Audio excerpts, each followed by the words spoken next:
Voilà une entreprise qui appartenait à Renault, qui sur les 10 ou 12 dernières années a changé 5 fois de propriétaire, et dont le dernier propriétaire, en tout cas, s'est conduit de façon scandaleuse.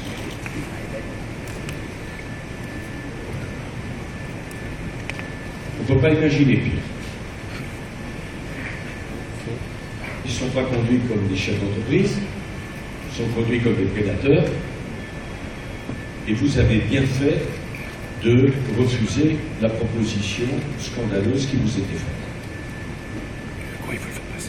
Je l'ai dit au représentant Senco, comme ça, le disons publiquement, le message sera transmis. Ça a conduit votre entreprise en situation de quasi-faillite. Et c'est dans ces conditions que j'ai été amené à m'occuper du dossier et à recevoir les représentants de vos organisations syndicales, auxquels d'ailleurs je tiens à rendre un hommage particulier pour leur sens des responsabilités. Quand des syndicats s'occupent des syndicalistes, c'est mieux que lorsqu'ils s'occupent de politique. Et moi, je suis très heureux de travailler avec des syndicalistes. Où en sommes-nous? J'avais promis, quand je vous ai vu, de venir dès que nous aurions une solution. Cette solution, nous l'avons. Ça n'a pas été facile. Quelle est-elle? Je l'ai expliqué en détail aux représentants de vos organisations syndicales et je leur confirmerai par écrit, en présence du ministre de l'Industrie, Éric Besson, que je veux remercier de son travail. Premièrement, nous avons obtenu de Renault la garantie de commande de culasse. À quelques unités près, 520 000 en 2012, 650 000 en 2013, 850 000 en 2014, 1 million en 2015. Je peux me tromper de quelques unités, mais c'est la pente. C'est un engagement écrit, formel de Renault.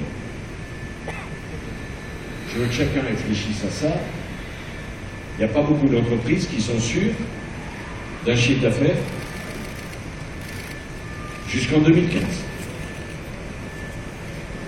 Pour ceux qui connaissent bien l'entreprise, vous savez parfaitement qu'avec 520 000 et 650 000 2012-2013, on aura un problème d'activité partielle, ce qui fait que dans le même temps, nous allons signer une convention entre l'État et votre entreprise pour que les salariés qui seront en activité partielle ici soient en activité en formation professionnelle et qu'ils ne perdent rien en termes de salaire. Ça, c'est la première étape. C'est décidé.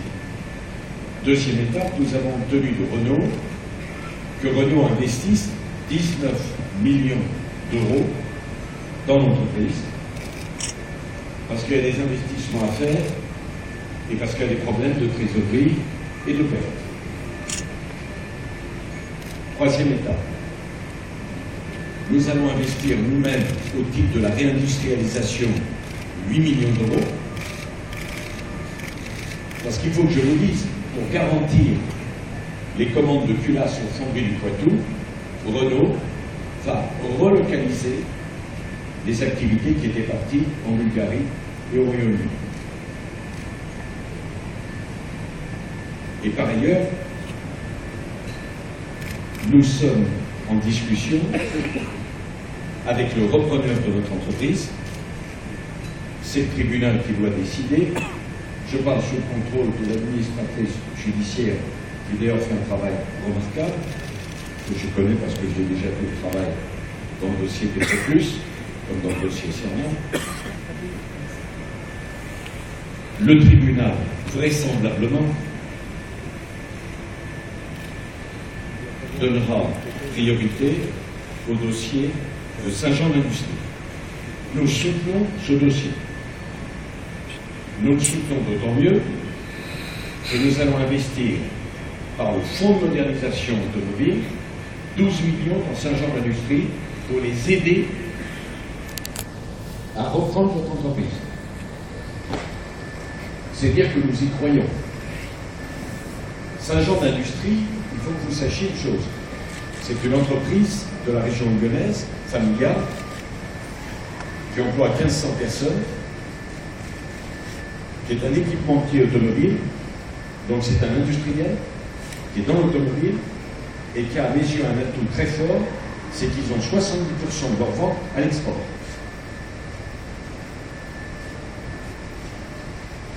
Et le Fonds de modernisation automobile, qui sont des fonds quasi publics, investissant dans Saint-Jean-d'Industrie, nous aurons un représentant au conseil d'administration. Donc, pour faire clair, votre entreprise est sauvée. Le plan, c'est 392 emplois repris. Il y en a 50 à 60 qui ne seront pas repris. Je ne me fais pas de soucis, puisque nous négocions aussi avec Renault pour les primes extra-légales.